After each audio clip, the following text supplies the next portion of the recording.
Edwards college Peshawar diocese کے advocate Moazzam but نے Peshawar high court کے فیصلے کے بعد ریویو پٹیشن دائر کر دی۔ پشاور ہائی کورٹ نے اپنے 23 اکتوبر 2019 کے فیصلے میں کہا تھا کہ ایڈورڈز کالج پشاور 1972 میں ریگولیشن نمبر 118 کے تحت نیشنلائز ہو گیا تھا۔ ریویو پٹیشن میں، جو کہ پشاور ہائی کورٹ نے منظور کر لی ہے، یہ موقف اختیار کیا گیا ہے کہ پشاور ہائی کورٹ نے اس بات پر توجہ نہیں دی کہ ایڈورڈز کالج پشاور ایک مسیحی ادارہ ہے جسے کرسچن مشن سوسائٹی نے 1900 میں قائم کیا، جبکہ پاکستان کا آئین اس بات کی تائید آرٹیکل 20 کلاز بے کے تحت کرتا ہے کہ ہر مذہبی عقیدہ رکھنے والوں کو اپنے مذہبی ادارے قائم کرنے، ان کی نگرانی کرنے اور ان کو چلانے کا حق حاصل ہے۔ ریویو پٹیشن میں یہ موقف بھی بیان کیا گیا کہ پاکستان کے آئین آرٹیکل 10 کے مطابق تمام فریقین کو اپنا موقف بیان کرنے کا حق حاصل ہے، جبکہ ایڈورڈز کالج پشاور کے principal brigadier retired Nayyar Firdous کو اپنی صفائی میں کچھ کہنے کا موقع نہیں دیا گیا۔ ریویو پٹیشن کی تفصیلات کے لیے ہم سب ٹی وی کے پروگرام ریڈ زون کے ہوسٹ ساجد اسحاق نے ایڈوکیٹ معظم بٹ سے رابطہ کیا۔ السلام علیکم جی، معظم بٹ صاحب بات کر رہے ہیں ایڈوکیٹ؟ جی معظم بات کر رہا ہوں۔ جی میں ساجد اسحاق ہم سب ٹی وی اور ریڈ زون سے بات کر رہا ہوں۔ جی ساجد السلام علیکم۔ وعلیکم السلام۔ جی گڈ، آپ کیسے ہیں؟ خیریت سے ہیں؟ بہتر ساجد، بہتر، شکریہ۔ ہاں بٹ صاحب، ہم جاننا چاہیں گے کیونکہ آپ ایڈورڈز کالج کے سارے کیس کو دیکھ بھی رہے ہیں، اور ابھی جو ججمنٹ آئی تھی اور جو ہم نے پروگرام بھی کیا اس کے اوپر، جس میں ہائی کورٹ پشاور نے کہا کہ یہ جو ایڈورڈز کالج ہے یہ بھی نیشنلائز کنسیڈر کیا جائے، تو اس پہ آپ نے ریویژن پٹیشن فائل کی تھی، تو ہم جاننا چاہیں گے اس کی کیا اپڈیٹس ہیں؟ پہلی بات یہ ہے کہ یہ ریویو پٹیشن تھی میری جانب سے۔ اوکے، مطلب ہم ایڈورڈز کالج کو ریپرزینٹ کر رہے ہیں، تو ریویو پٹیشن تھی، اور پرنسپل صاحب کی طرف سے ہم نے یہ موقف لیا کہ یہ جو ایبسلیوٹلی یہ تمام ججمنٹ ہے، اول تو یہ کہ یہ آرٹیکل 20 پہ بالکل خاموش ہے، جو کہ فنڈامنٹل رائٹ ہے، آرٹیکل 20 آف دی کانسٹیٹیوشن، جو کہ بنیادی حق ہے، اور یہ حق جو ہے تمام مذاہب کو ایکول حاصل ہے، اب پریکٹسز کا اور ریلیجیس انسٹیٹیوشن جو ہیں ان کی پروٹیکشن کا۔ جی، تو پہلی بات یہ کہ یہ مشنری کالج ہے، اور یہ جو ہے ریلیجیس انسٹیٹیوشنز کی ڈیفینیشن میں آتا ہے، اور اس نسبت سے جو ہماری عدالت ہے وہ اپنی ججمنٹ میں وہ بالکل انہوں نے خاموشی اختیار کی ہے، حالانکہ اسے کنسیڈر کرنا سیف ایڈمنسٹریشن آف جسٹس کے لیے بہت ضروری تھا، نمبر 1۔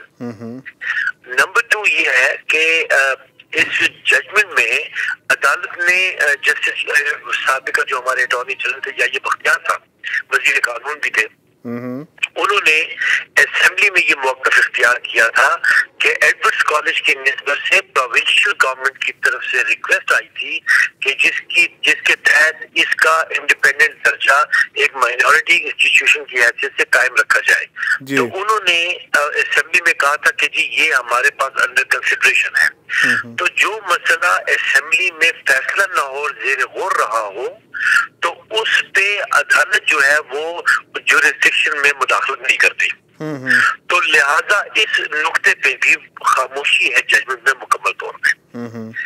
پھر سوئم یہ ہے کہ اس میں ایک آلریڈی سپریم کورٹ کی ججمنٹ آئی تھی، اور ہائی کورٹ نے جو ہے پہلے فیصلہ کر کے جو ہے ایک فیصلہ دیا ہوا تھا، جس کے تحت انہوں نے پرنسپل صاحب کی اپوائنٹمنٹ کو بھی درست قرار دیا تھا، اور ان کے ایکشنز کو بھی گارڈ کیا تھا، اور سپریم کورٹ میں بھی پروونشل گورنمنٹ گئی تھی، اور پھر انہوں نے پٹیشن اپنی وڈرا کر لی تھی۔ تو اب اس فیصلے کے خلاف صوبائی حکومت نے ایک درخواست دی تھی کہ جی وہ جو ججمنٹ پاس ہوئی تھی وہ مس ریپرزینٹیشن کی بنیاد پہ ہو گئی تھی۔ اب قانون یہ کہتا ہے کہ جب بھی آپ کوئی درخواست دائر کریں گے تو اس کا نوٹس عدالت جو ہے وہ دوسرے فریق کو دے گی۔ اس کیس میں پرنسپل صاحب کو کوئی نوٹس بھی پشاور ہائی کورٹ نے 12(2) کی درخواست سے نہیں دیا۔ Okay, and he has been condemned unheard. Number 1. Number 2 یہ ہے کہ نہ ہی ان سے کوئی تحریری جواب جو ہے وہ عدالت نے طلب کیا، جو کہ 12(2) کی جو اپلیکیشن ہوتی ہے اس کے لیے لازمی ہے، تو وہ بھی نہیں کیا گیا۔ اور جب پھر آرٹیکل 10A ہے کانسٹیٹیوشن کا، وہ گارنٹی کرتا ہے کہ پھر جو ہے ٹرائل ہوگا، پھر لیگل پروسیڈنگ ہوں گی۔ تو جب آپ کسی کو کنڈیم کر دیتے ہیں انہرڈ، تو آپ کہہ نہیں سکتے کہ وہ پھر ایکسرسائز آف جوریسڈکشن ہوا ہے۔ تو یہ وہ نکات ہیں جنہیں اٹھایا گیا ہے عدالت کے سامنے کہ آپ ان کی بنیاد پہ ریکنسیڈر کریں، ریویو کریں آپ اپنے ججمنٹ کو، اس لیے کہ یہ آئین اور قانون کے مطابق درست نہیں ہے، نمبر 1۔ نمبر 2 یہ ہے کہ یہ مائنورٹی انسٹیٹیوشن جو ہے یہ ان کی پروٹیکشن کی بات ہے۔